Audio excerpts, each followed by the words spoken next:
And as a customer, right, I developed all performance work statements, statements of work, statements of objectives. If it was somebody you wanted for to perform a service or you wanted a specific thing, all right, it would come to me to actually, I would develop the requirement so that you could target and get who you want. And I never had a sole source ever. My contract officer would never give me a sole source because it couldn't be justified. I mean, it would be a stretch. But yeah, so that's a skill set. That is a skill set. That's something I definitely bring to the table that a lot of people don't know. I will say, networking, knowing people, relationships. That's why a lot of, senior leaders will transition out of the military and become consultants because they still have contacts, touch points, relationships, people from who they like, know, and trust. Uh, they know the climate, they know about being a soldier.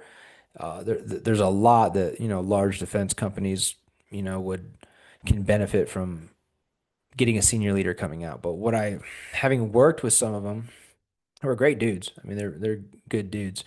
As a senior leader, say an officer, full bird, maybe even higher. All right. Yeah, relationships do get you pretty far, but where I have excelled is, that senior leader doesn't know anything about the contracting process.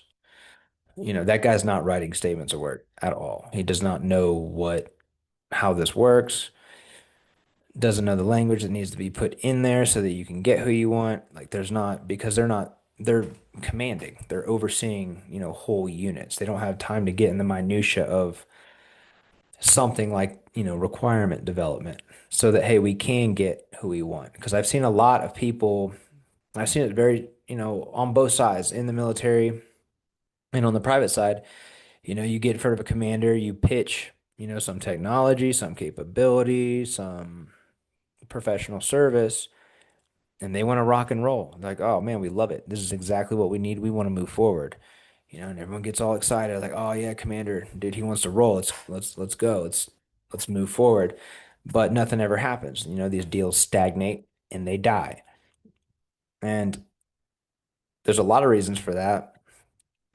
I'd say a primary one is that commander has no contracting authority, right? They have like implied authority, but they don't have express contracting authority. Only a officer can enter into a contract on behalf of the government. They have the warrant, so they have the express contracting authority. A commander can't just give you a contract.